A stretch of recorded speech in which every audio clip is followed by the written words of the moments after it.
Bismillahirrahmanirrahim.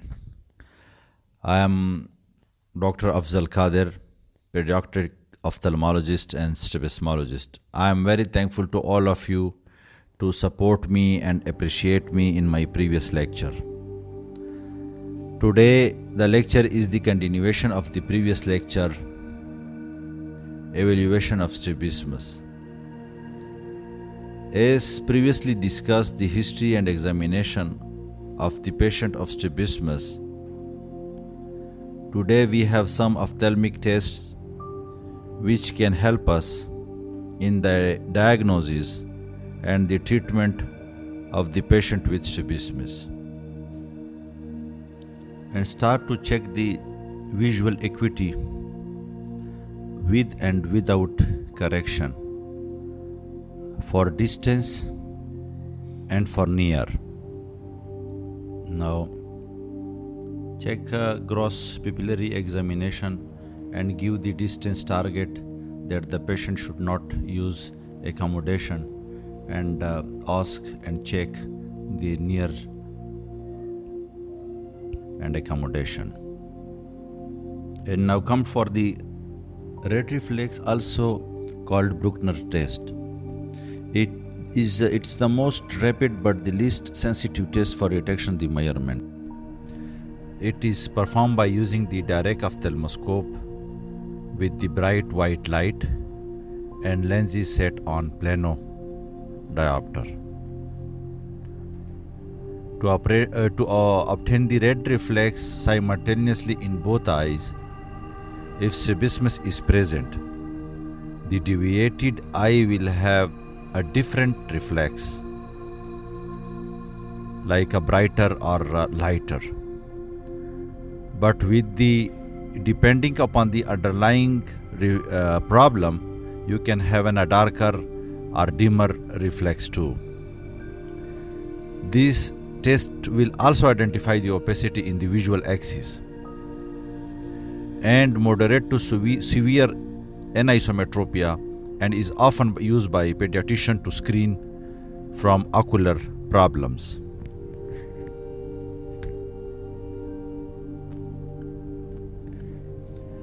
Red reflex is vital for early detecting of vision and potentially life-threatening abnormalities like strabismus, cataract, glaucoma, retinoblastoma, retinal detachment, or high refractive error. 2002 American Academy of Pediatrics, they have a policy recommended eye examination during the first 2 years of life. Examination of the eyes of neonates, infants and children to minimize the risk of delay in diagnosis of serious vision threatening or life threatening disorder like dense amblyopia or retinoblastoma. The light reflex test like Hirschberg test or Krimsky test used to measure the angle of squint. So we do and ask for a distance at 6 meter and for near at 33 centimeter. Always use an accommodative target for squint measurement. In Hirschberg test, we have to have a clear cornea, good fixation, normal pupillary position and shape, and absence of nystagmus, which will help us in the correct measurement of the deviation. 1 millimeter of deviation is equal to 7 degree and 1 degree is equal to 2 prism diopter. At the edge of the pupil, if we have a light reflex at the edge of the pupil is equal to 15 degree, and the midway of the pupillary margin and the limbus is in a 30 degree, while at the limbus it's 45 degree. In a Krimsky test, the patient with the ocular deviation place a prism in front of the fixating eye until the corneal reflection is centered in the deviating eye. Limbus test of motility of Kestenbaum.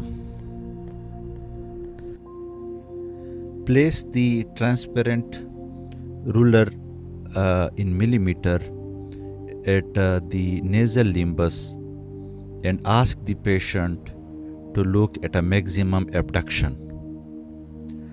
That measurement will give you in millimeters the movement of the lateral rectus muscle or abduction, which will be 10 millimeter normal in normal patient in abduction, adduction and depression, while if you look for elevation, that will be 5 to 7 millimeter.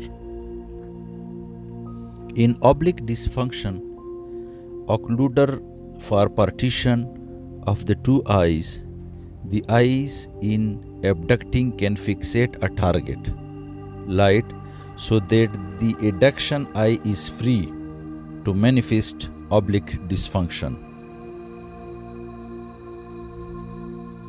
Eye movements can be monocular or binocular. Monocular eye movements are called duction, and binocular movements are described as versions and vergencies. Versions are binocular eye movement in the same direction. One muscle of each eye is particularly responsible for the movement of that eye into a particular field of gaze. Two simultaneously acting muscles, one from each eye, working to move both eyes in the same direction is called yoke muscle, and their movement is said to be conjugate. Vergencies are normal disconjugate binocular eye movements in which the eyes moves in opposite direction. The primary types of vergencies routinely evaluate are convergence and the movement of the both eyes nasally, and divergence the movement of the both eye temporally.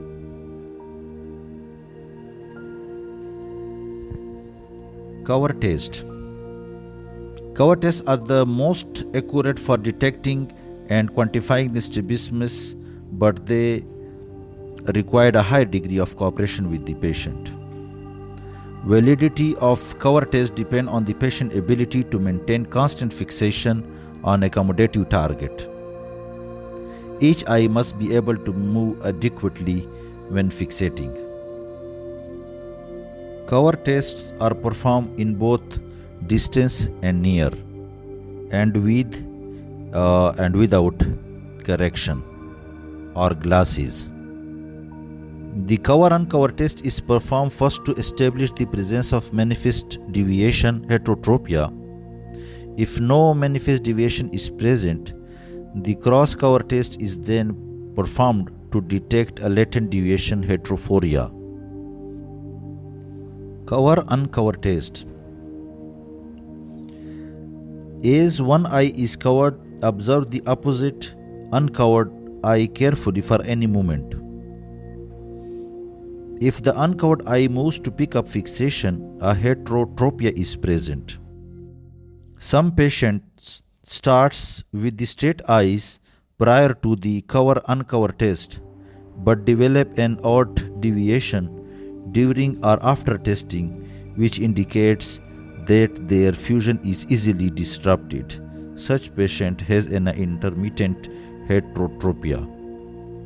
Cross-cover test is performed by alternately covering each eye without following binocular fixation. A deviation that is detected by the cross-cover test that is not detectable by cover-uncover test is defined by phoria. When tropia is present, the cross-cover test that demonstrates total deviation, both latent phoria and manifest tropia. The cross-cover test is dissociate test, therefore is often result in a deviation considerably larger than the amount of initial noted with cover-uncover tests.